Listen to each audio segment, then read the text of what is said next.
안녕하세요. 승리한상 가족 여러분. 오늘은 누가복음 23장 49절에서 24장 54절 3절 저희들 누가복음의 마지막 부분입니다. 마지막 위크 스터디를 시작하도록 하겠습니다. 위크 스터디 17번째 부분입니다.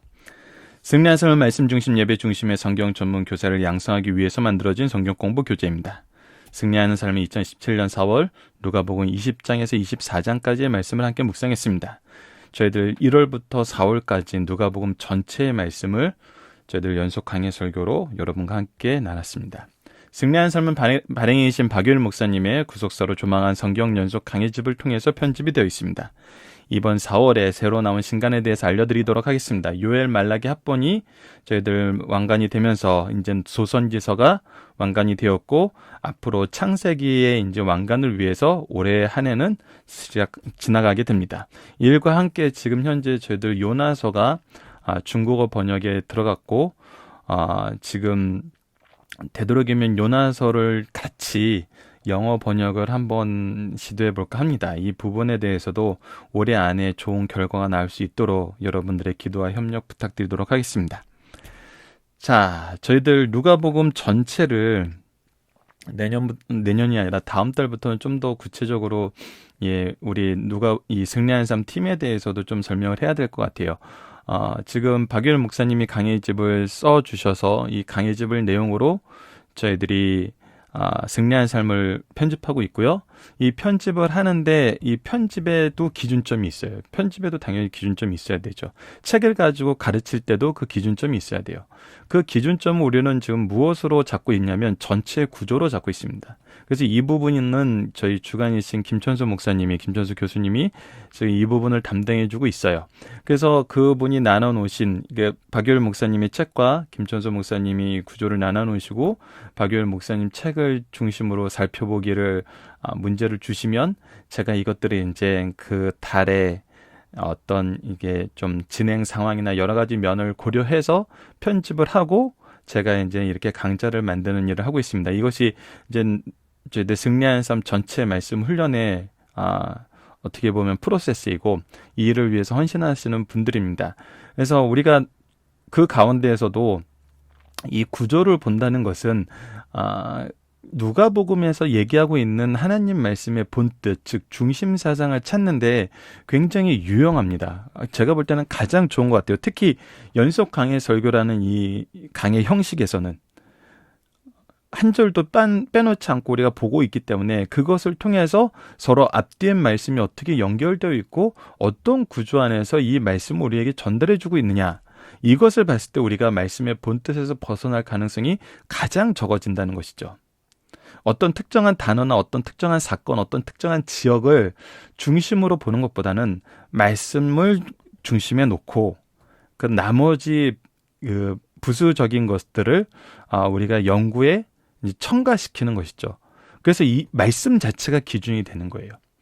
그래서 이 구조를 통해서 우리가 말씀을 본다는 것은 말씀 전체를 통해서 우리가 깨닫게 되는 놀라운 의미를 더욱더 우리에게 체계적으로 배우고 가르칠 수 있도록 도와준다는 것입니다. 그래서 우리가 누가복음 전체 구조를 봤을 때 우선은 이번에는 어떤 구조를 통해서 봤냐면 지역에 따른 갈릴리와 예루살렘이라는 이 큰 지역에 따른 내용으로 봤어요. 그래서 먼저 이제 서론의 말씀에서는 무엇이 드러나냐면 예수 그리스도에 대한 증거가 나타납니다. 제가 예수 그리스도라고 계속 강조하는 이유는 있습니다. 이 부분은 우리가 중간에서도 강조해서 몇 번 나왔지만 예수님 외에 다른 구원의 길이 있다고 생각하는 사람들이 요즘에 많아지고 있기 때문에 이것이 안타깝게도 우리 성경을 믿는다는 사람들 안에서도 이루어지고 있기 때문에 이 부분은 굉장히 계속 강조하게 됩니다. 예수님 할 때 항상 예수 그리스도라는 것을, 이 예수 그리스도에 대한 증거를 얘기해 주는데 이 증거의 시작은 무엇이냐면 우리 증인이었어요.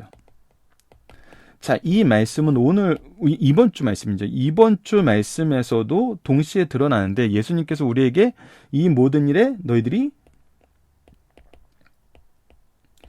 증인이라고 해요.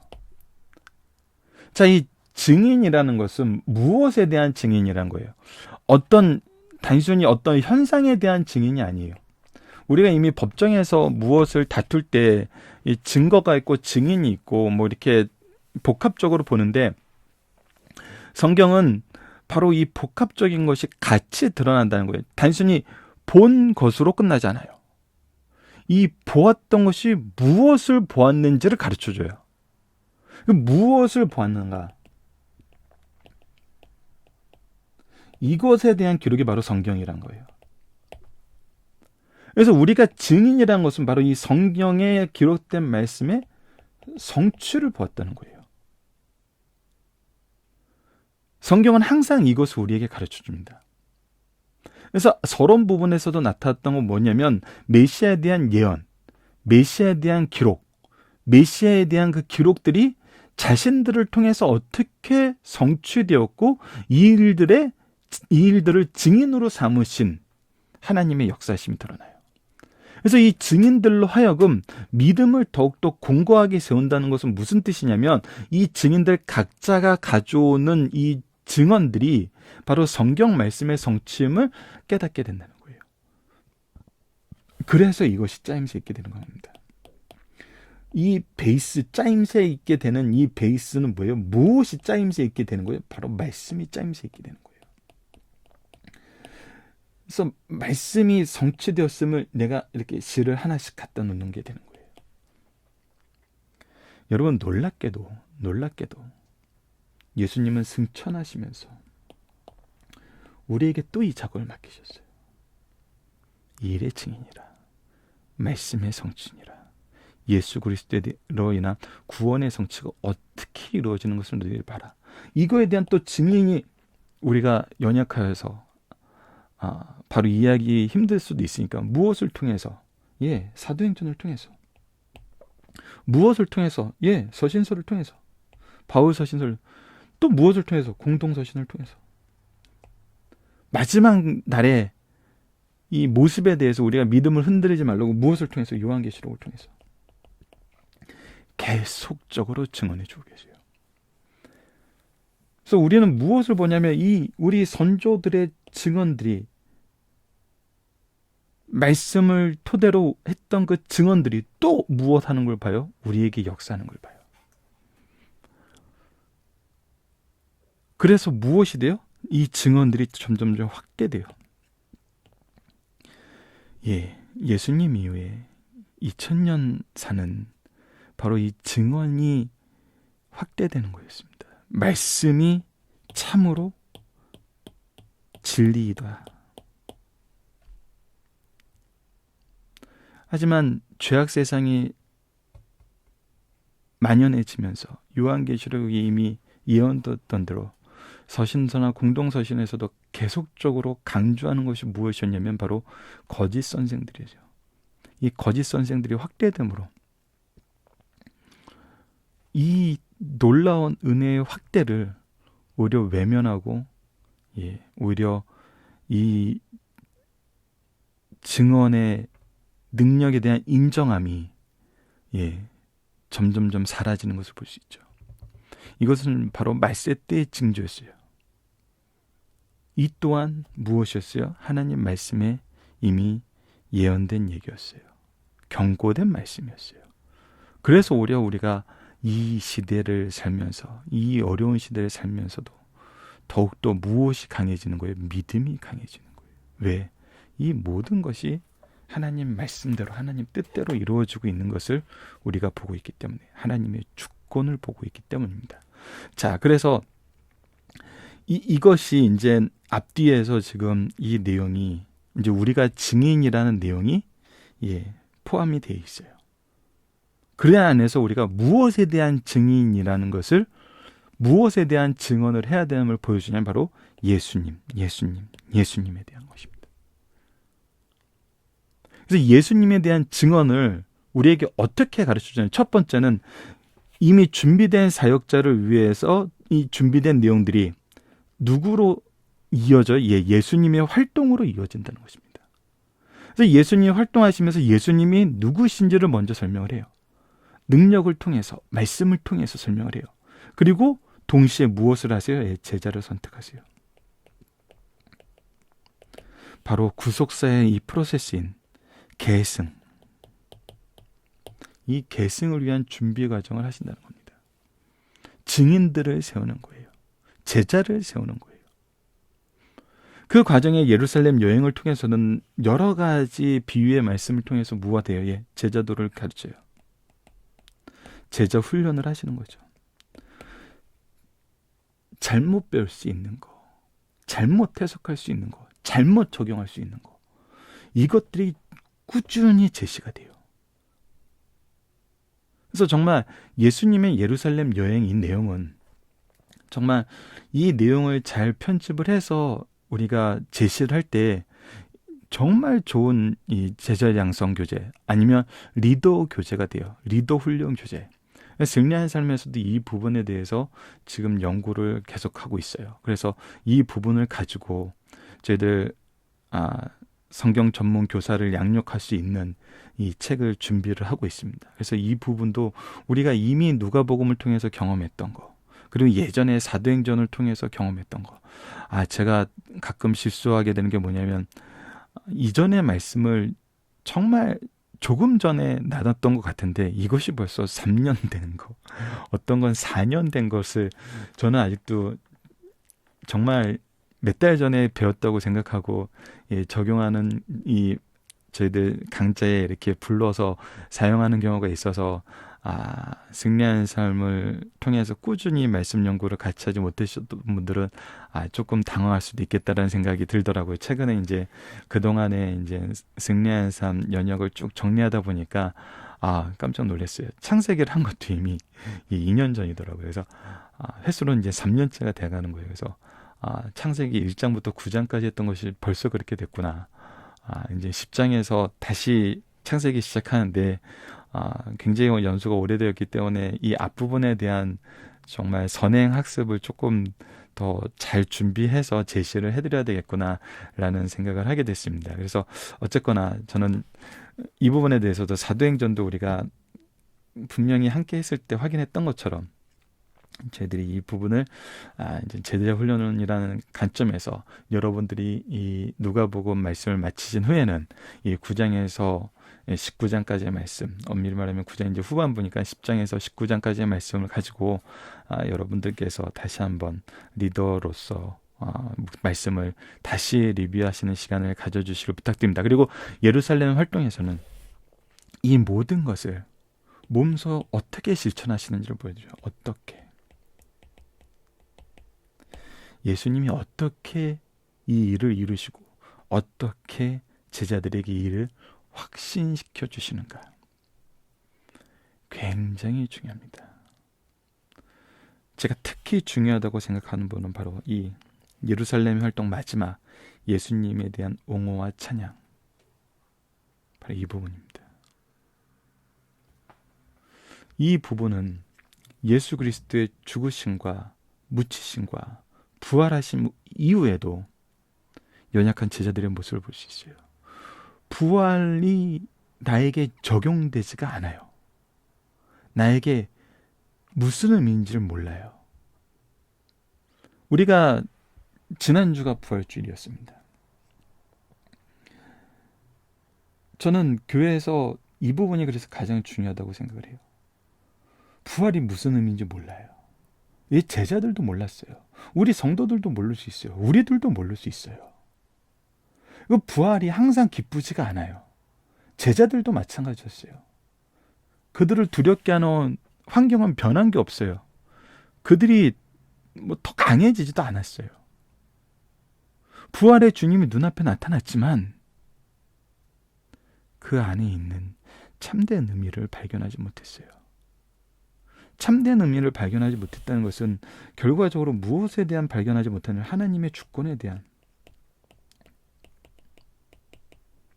하나님의 주권에 대한, 하나님이 이 구속사를 이루시고 계획하시고 이루시고 우리에게 적용해 주신다는 이 구속사에 대한 이해가 없었어요.